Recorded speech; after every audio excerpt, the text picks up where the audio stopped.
Some people have been bullied. Some people are just stressed out. Some people are insecure. Some people are fat and overweight.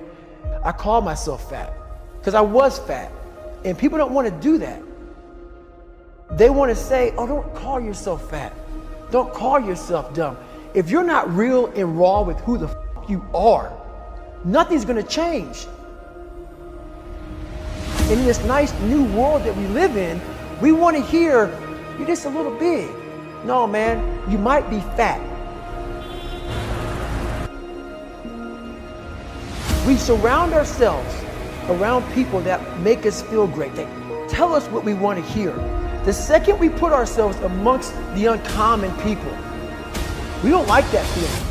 That challenging feeling of that person who's waking up at 3:30 in the morning and say, hey, put your shit on, we're going for a run. We like that person who says, hey, you know, man, I don't feel good today, man. And they say, oh, it's okay, brother. We don't want that motherfuckers like this. Hey, man, no, bro, get your shit on, man. Stop being a punk.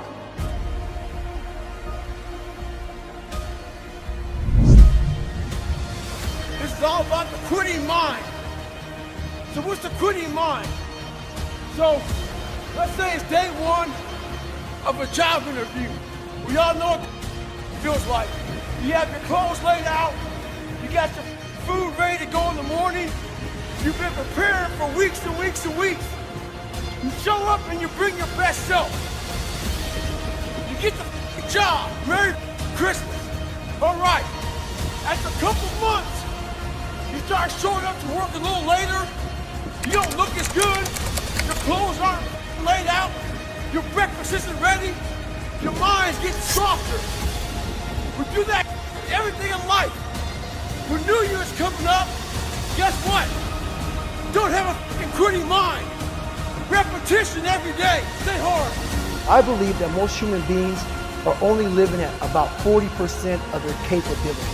The mind has a governor, like a car. If you're driving a car and the car has a governor on it, the car may say 130 miles an hour, but the governor's set for 91. The car wants to go. The car wants to go, but that factory said, we're not going past 91. We have a factory, a nice governor in our brain, and it's a survival mechanism. It protects us from pain and suffering. At all times of your life, the mind has a tactical advantage over you. Why is that? It knows what you're afraid of. It knows your insecurities. It knows your deep, dark lies. And it starts to push you away from that. It pushes you in a direction that is comfortable.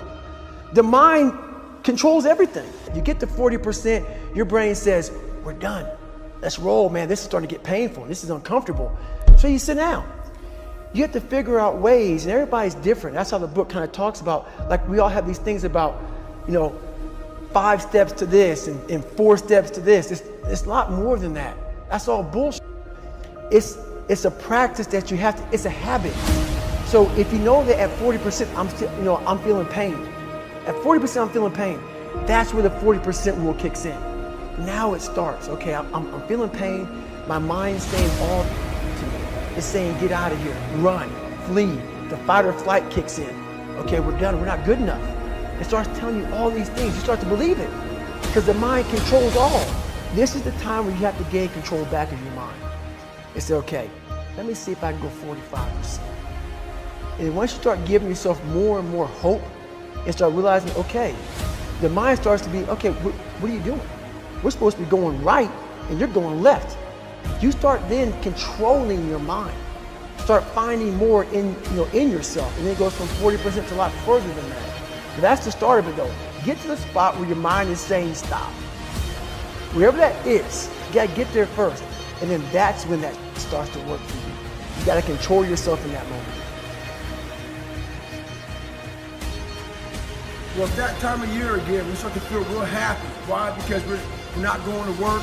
If you believe in Santa Claus and you celebrate Christmas, you're looking forward to Santa Claus coming down the chimney, giving you some presents. It's a real good time of year. So in that good time of year, we start to feel real good about ourselves. Start to feel great. So we start making promises to ourselves about, hey, I'm gonna lose some weight. I'm gonna do better in school. I'm gonna be better here, be better there. But guess what happens? The real Merry Christmas happens when all of that noise is gone. It's quiet. And it's you against you. And now all those endorphins are gone. And I promise you, man, by getting up early and getting after it to go lose weight, study harder, guess what? It's a lot harder now. That repetition becomes a lot harder now. So a lot of us can't do things on our own.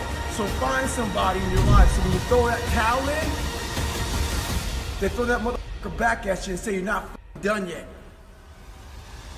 How are you gonna feel, man, when you accomplish this goal coming from that point? Coming from the fucking hell you came from. A lot of people start from a good starting point. They have a good foundation. What if you can surpass all of these motherfuckers? What if everybody who was way up here started up here, and you started with no legs. You had to grow legs to even start walking, and then crawling, and then running, and then you start passing people with all this given to them. This might be exactly what I need. The darkness is exactly what I need. It's how you look at your situation.